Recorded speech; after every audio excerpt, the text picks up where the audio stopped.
to Pursue the Pull, the podcast that is geared towards helping people who are looking for a career change or for those who want to pursue their dreams and start their own business.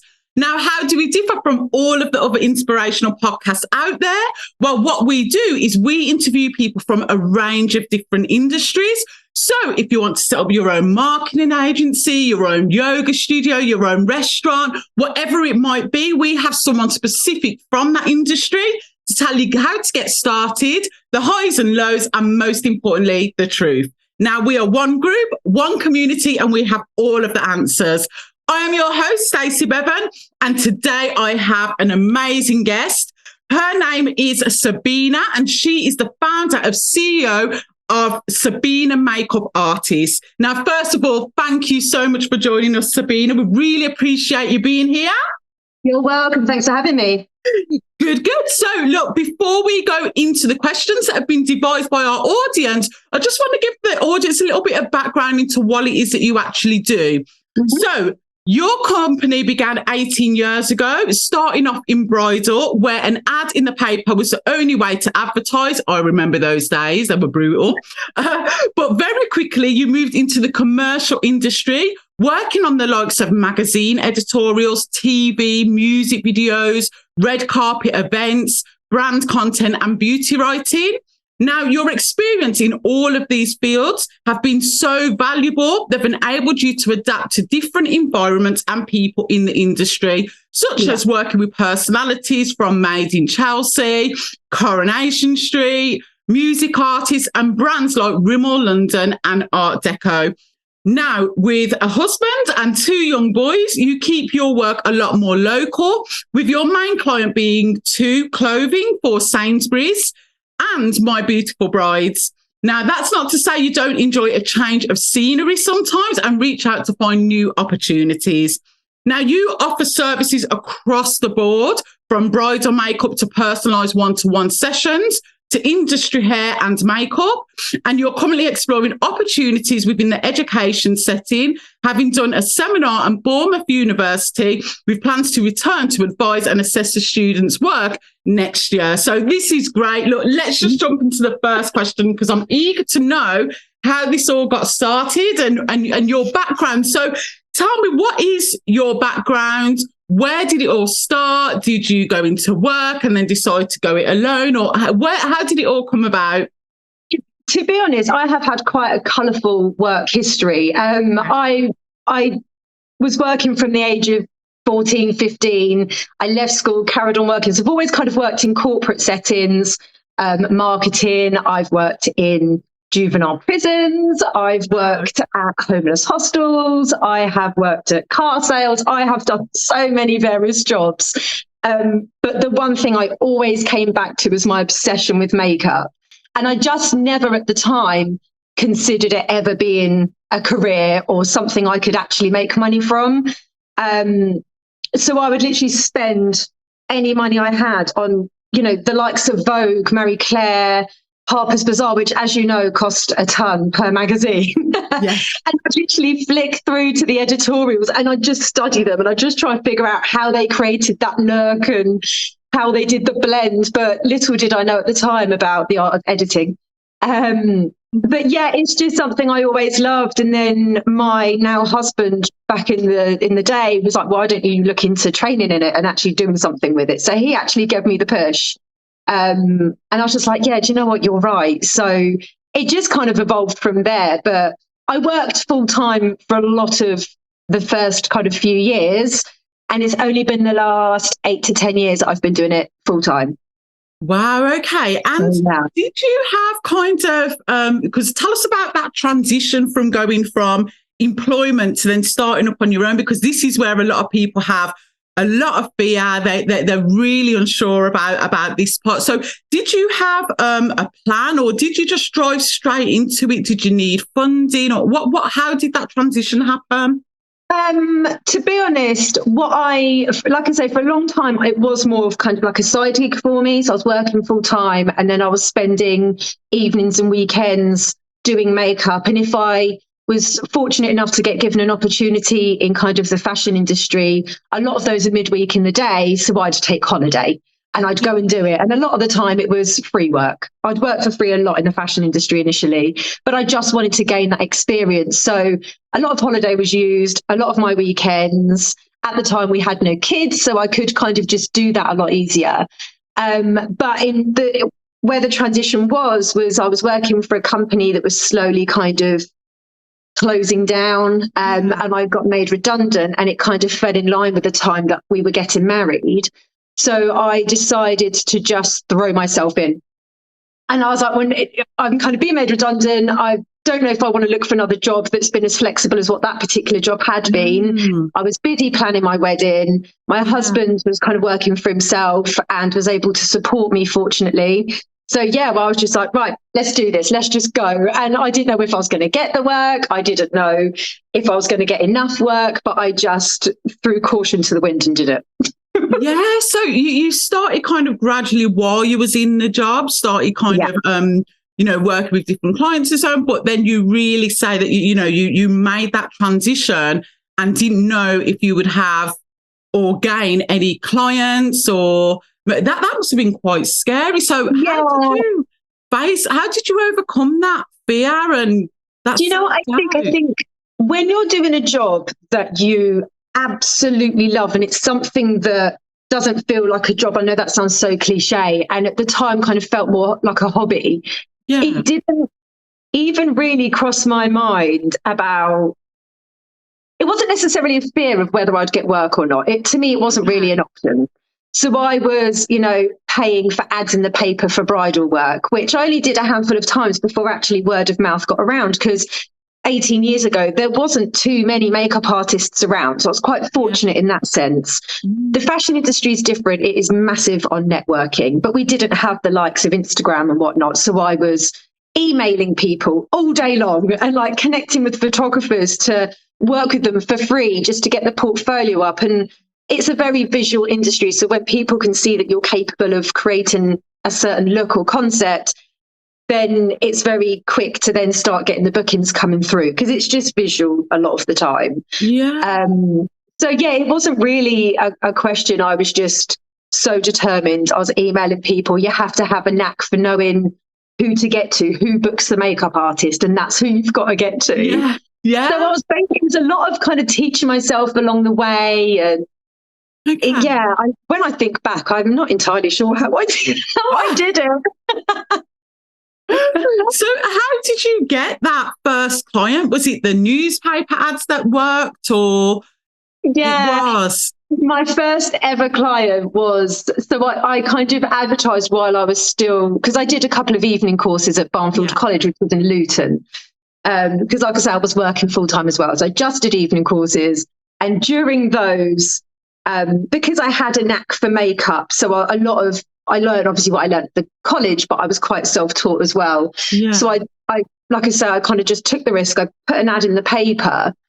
And I remember the first weekend it came out, I had a phone call, and I remember so crystal clear running around the house screaming because I'd got my first inquiry. I hadn't even been booked at that point. And I thought, right, well, this is it. This is me now. And I just kind of kept that ball rolling. Wow. And what made you want to, though, instead of because you could have worked for a company and done it for a company, and I suppose that would have been a bit easier. So, what made you want to be like, no, I'm not going to go down and work for a company. I'm actually going to do it for myself. What made that? Where did that head thought come from? I'm just surrounded by self-employed family members. Okay. So my dad owns his own business. My husband runs his own business. My sister runs her own business. Although at the time she didn't, but she was kind of doing well in corporate, so she had a very business mind. So I kind of, and my husband especially was very much, I'm not working for anyone. I'm working for myself. So I suppose that kind of came to me. And, I think because I've got quite a creative head, clearly with my colourful work history, I'm not very good at just sticking to the boundaries of what I have to do. Whereas even to this day, like I do makeup, but I've always got other ideas. I'm always thinking of something else I can be doing in the industry. So I just needed that space to spread my wings and have that capability without being confined to just being on a counter or being in another makeup team that kind of sticks to one area. It's amazing, and a lot of people get into the industry that way, but it wasn't really kind of where I saw myself going. Okay. And did you have, maybe at the beginning or going through, or even now, is there any major challenges that you've had to overcome? Anything that you've faced that was really a difficult period? I suppose there was one time when I was working quite heavily with a particular photographer, and you can never take anything for granted because you can very easily be forgotten in the industry. So you have to make sure you're always present. Okay. And I got married and I went on my honeymoon and I came back and I'd been replaced. And I was just like, brilliant. So there I was back on the train trying to find other people that I can work with and get experience with. But I don't regret the time I had with this particular photographer because the experience I got was literally so valuable. But that put a little bit of a fear in me. I was like, oh God, I've come back and now what? Yeah. And obviously there's the obvious one of the pandemic, obviously being a close proximity makeup artist where I'm in people's faces all day, every day. There was a big period of time where I wasn't working, but I was a bit longer in the tooth where I knew I could pick it back up again and get back out there. And it gave me time to kind of rethink where I want to go and what's next for me. So I've never had too much of a fear or kind of challenges where I've been stumped, but there's times where I've been a bit like, okay, time to rethink. Let's change the dialogue here. Yeah. And when you first started, did you need any money to invest, or was it just like marketing or maybe training? Was there a big investment initially? Not as big as I guess most companies, because it is just me, myself, and I. That's who I'm kind of selling. But obviously, you have the initial outlay of the kit. Makeup kits are extortionate. So I started out with a very basic one, and then as I was getting the work, I was able to replace products for more high-end products, which, as I'm sure you're aware, cost an absolute bomb. Yeah. So obviously, there was the kit, the insurance. And back in the day, there was, business cards and the adverts in the paper and, things like that. Whereas now we're so fortunate to have social media because you don't have to pay for the ads on there and you can still get seen. So it wasn't a huge outlay, but at the time, fortunately, I had some savings. So I was able to kind of get that sorted quite quickly and get on my way quite quickly. Okay. And what motivates you? Like, do you have anything that gives you inspiration? So some people use a business mentor or they watch YouTube videos on how to run a business. Like, do you have anything that inspires you and motivates you? Everything. Really. Like I say, I'm quite a creative head, so I can literally look at a dirty mug in the kitchen and something about it will make me come up with some kind of idea or concept. I have a real appreciation for imagery as a whole. So, and I've produced and kind of created concepts of photo shoots as well. So I think about all of it, the lighting, the models, the makeup, the styling, all of it. So when I look at anything, I can be kind of, looking at a scenery, or I'll be looking at other imagery on your Instagram or Pinterest, or I'll look at other artists' work, and things just kind of come to me and I just roll with it. But in terms of strict inspirations, then yes, it will be other artists that inspire me, influencers will inspire me. I follow actually a lot of business coaches on my social media. I don't have one myself. But even they put out really useful information on their socials that I sometimes will learn from. And I learn from other artists all the time. I think you're always learning. And I don't, you can't have an ego in this industry where you think, no, this is the best way. Everyone has their way, and we can all inspire each other and learn from each other, to be honest. Definitely. And how do you handle, because it's really competitive now, this industry that you're in, it's really like, how do you deal with that competition? I think it's mindset. Okay. I think I've always tried to go through the industry where I tell myself there's room for everyone. there's work for everyone, and one client might book me because of my style, but won't book the other artist, and vice versa. I won't get clients that want a particular style that I don't necessarily put out there. I support other artists. I think that's really important. But you do have to be careful, because I think sometimes where you can support people where it can start becoming quite one-sided maybe, and you have to almost watch where you're not being taken advantage of, if that makes sense. Yeah. So I don't know. I've never really felt threatened per se by other artists, because like I say, I'm getting work. If I wasn't getting any work, then I might start getting inferior. And that's not to say it's consistent. I'll have times of the year where I'm not working, or I'm working less than others. Okay. But like I say, I've kind of been doing this long enough now to know that the industry is very much like that. Okay. But yeah, it can be competitive, but it's as competitive as you allow it to be. Like I say, I try not to let myself succumb to that mindset and, you know, that fear or feeling threatened. So I just support, get excited for other people when I see they're doing things, because I think it's great. And I think you put out good energy and it comes back. Well, that's what I hope anyway. Yes, it does. I can't guarantee it, but you can try. You try. So how do you grow your business? How do you keep getting these clients? Because obviously it's all changed now in terms of marketing and from what you were doing before. Is it more word of mouth for you, or how does it keep growing? How do you keep getting the clients? So bridal and fashion industries are very different in that sense. So with bridal, it is very much word of mouth. So you might do a bride and her party, and a couple of the bridesmaids might be getting married. You've done their makeup as a bridesmaid. They then book you for their own wedding. Okay. Or there's been guests at the wedding and they see what they've like, what you've done. They're getting married. I want to book you. Or the bride themselves will recommend you. Also, if you have, you know, other local artists in the industry where if I'm not able to do a booking, I will recommend other people, and, you know, you'd like to think vice versa. So that's kind of very much a bridal industry thing. Fashion is who you know.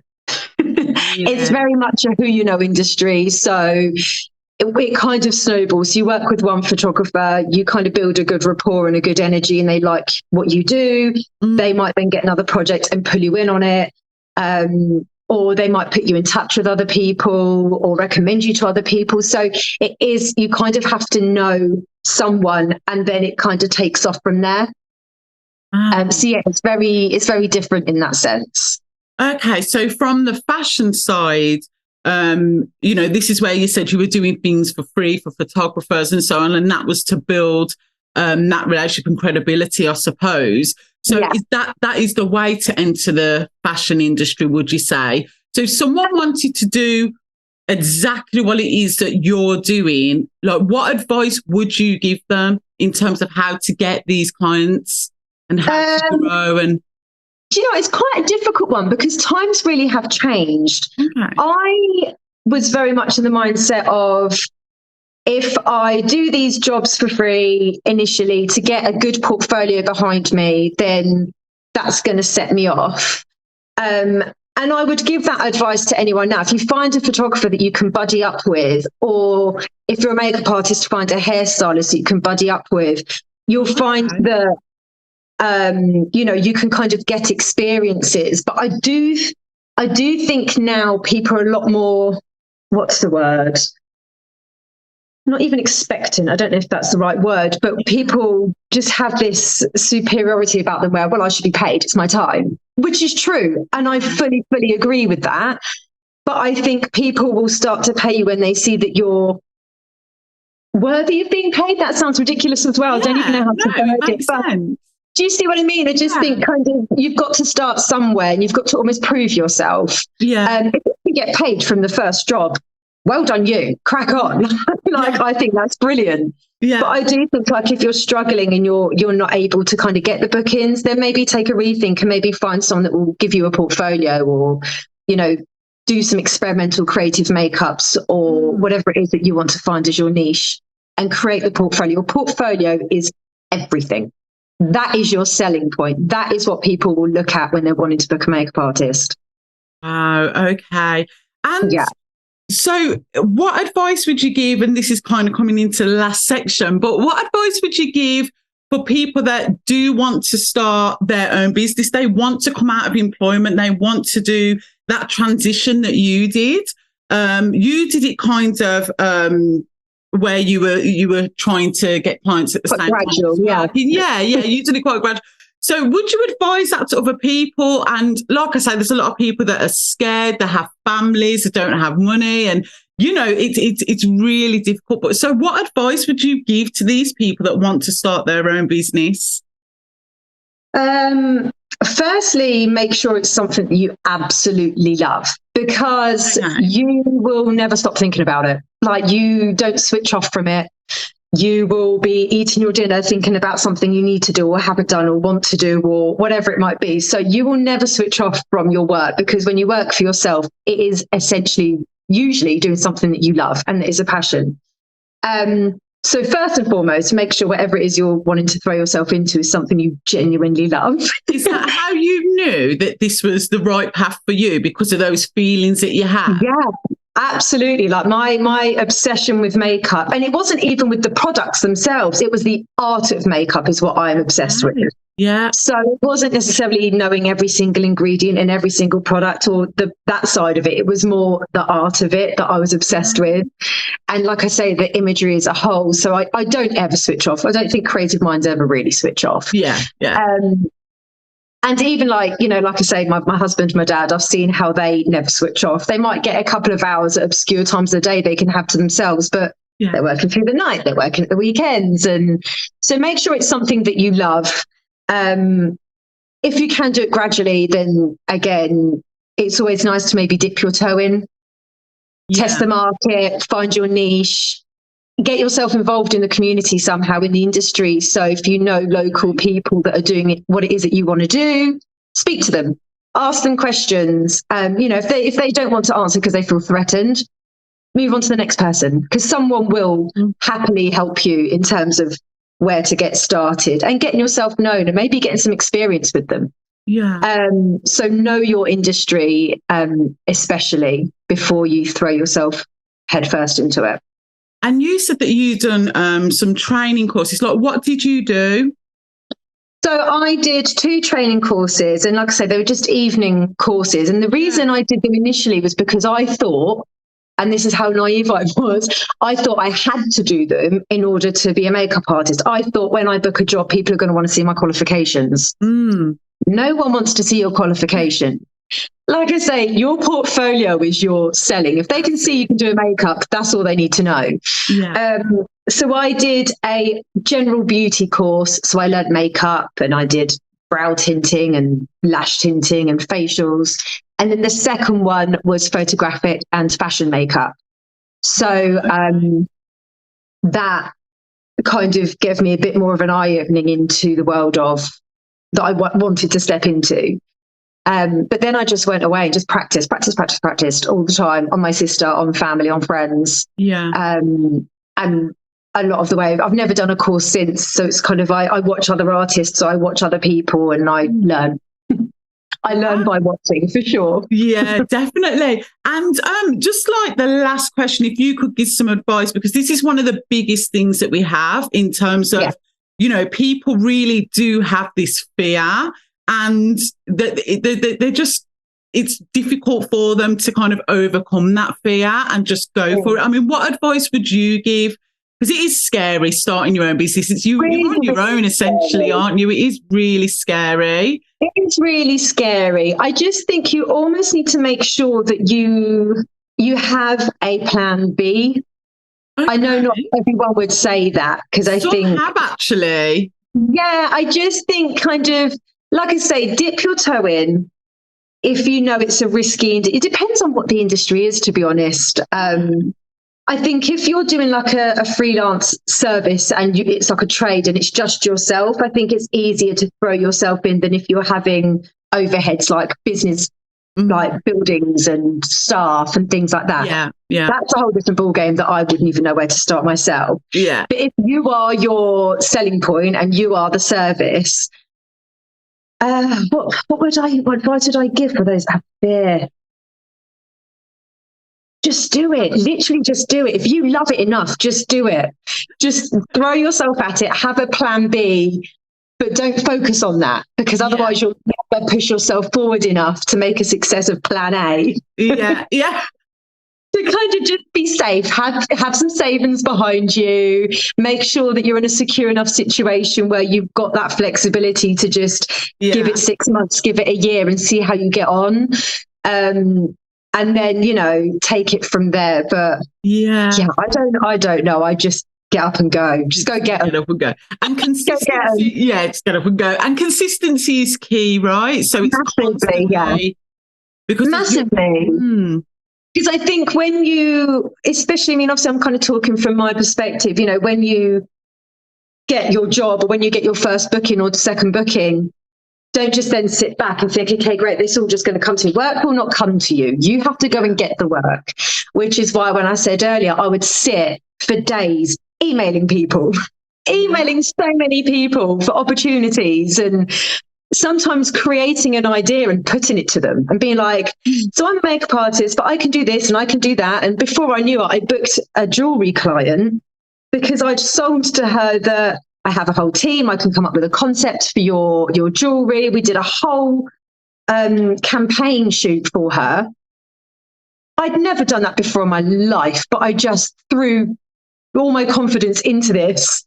And she booked me and we created such a good campaign. And like I said, I'd never done that before, but I thought, I reckon I could if I tried.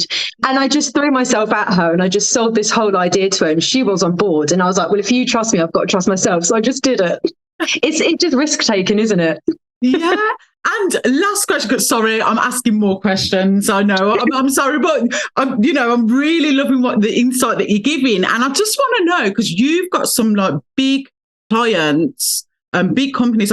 You mentioned Sainsbury's was the one that you work for now. How do you get the bigger clients? Sainsbury's was an interesting one, actually. Basically, I hadn't been in the fact, so I'd had my 2 children.